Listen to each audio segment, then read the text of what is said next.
இன்றைய வசனம் ஏசாயா 54 அதிகாரம் 4 பயப்படாதே, நீ வெட்கப்படுவதில்லை. நாணாதே, நீ இலட்சையடைவதில்லை. உன் வாலிபத்தின் வெட்கத்தை நீ மறந்து உன் விதவை இருப்பின் நிந்தையை இனி நினையாதிருப்பாய்.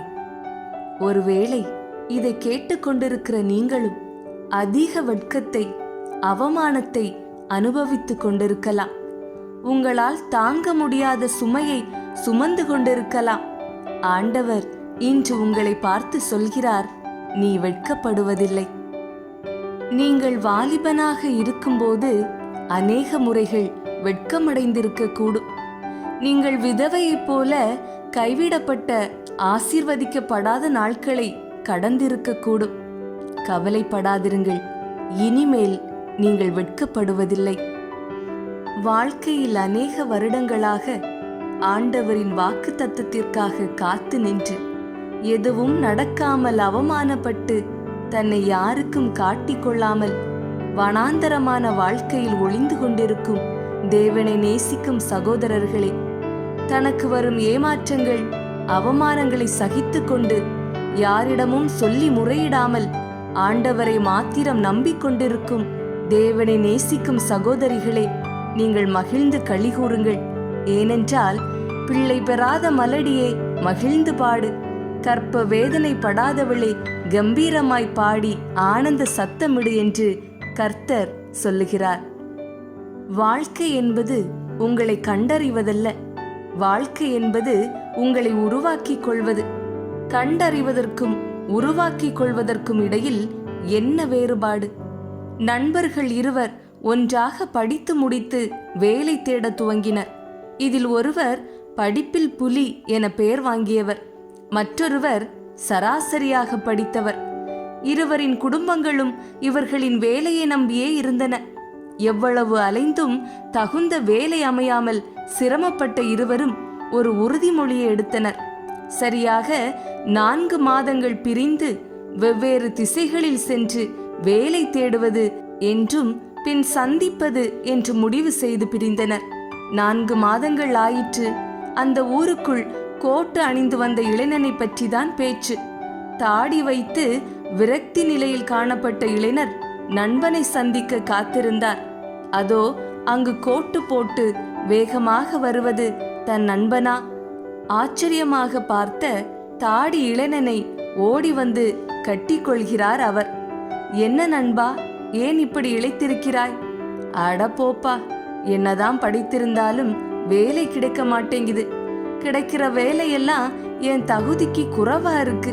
நான் விரும்புற வேலைக்கு என்னை விட திறமைசாலியெல்லாம் காத்து கிடக்காங்க. வேலை கிடைக்கும் வரை தேட வேண்டியதுதான். அது சரி, நீ எப்படி இப்படி ஆளே மாறிட்ட? என்ன பண்ற? படிப்பில் கெட்டிக்காரரான உனக்கே வேலை இல்லை, எனக்கெல்லாம் எங்க கிடைக்கும்? நான் ஒரு கம்பெனிக்கு நேர்முக தேர்வுக்கு போனேன். அங்க இருக்கிற பணியாளர்கள் வெவ்வேறு ஊர்களில் இருந்து இங்கே தங்கி வேலை பார்க்கறாங்க. அவங்களுக்கு அவங்களோட துணிகளை துவைக்கிறது பெரிய கஷ்டமா இருக்குதுன்னு சொன்னாங்க. அப்பதான் எனக்கு அந்த ஐடியா வந்தது. உடனே பிளான் செய்து அவங்களுக்கு துணிகளை துவைத்து நீட்டா அயன் செய்து தர பேங்க்ல கடன் வாங்கி ஒரு வாஷிங் யூனிட்டை போட்டேன். நல்ல வரவேற்பு. இப்ப 4 யூனிட்ல 40 பேர் வேலை செய்யறாங்க. அதற்குள் போன் வர, நண்பா உனக்கும் வேலை வேணும்னா என்ன வந்து பாரு, ஒன்னும் கவலைப்படாத, நிறைய வேலை இருக்கு, உன்னை பார்க்கணும்னு வந்தேன், பாய் சொல்லிவிட்டு பறந்தார் படிப்பில் சராசரியான அந்த இளைஞர்.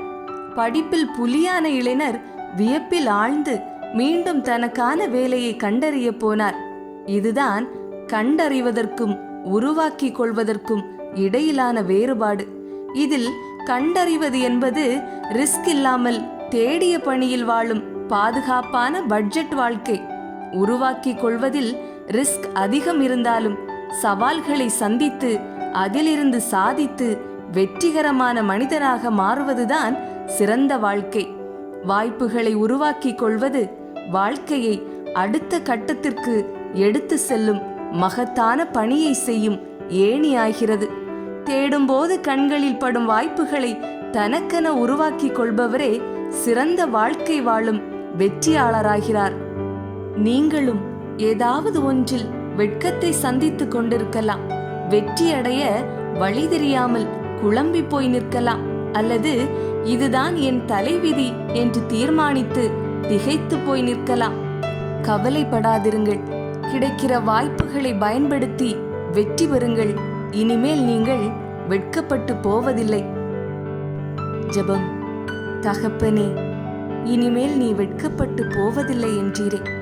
இதோ கைவிடப்பட்டு மனம் நொந்தவளான ஸ்திரீயைப் போலவும் இளம் பிராயத்தில் விவாகரத்து செய்து தள்ளப்பட்ட மனைவியைப் போலவும் இருக்கிற இந்த சகோதர சகோதரிகளை கண்பாரும். தகுதியில்லாதவள் என்று நீர் தள்ளிவிடாமல் இவர்களையும் உம்முடைய ராஜ்யத்தின் பங்காளிகளாக, உம்முடைய மகனாக மகளாக தெரிந்து கொள்ளும். இயேசு கிறிஸ்துவின் நாமத்திலே ஜெபிக்கிறோம் எங்கள் நல்ல தந்தையே. ஆமேன், ஆமேன்.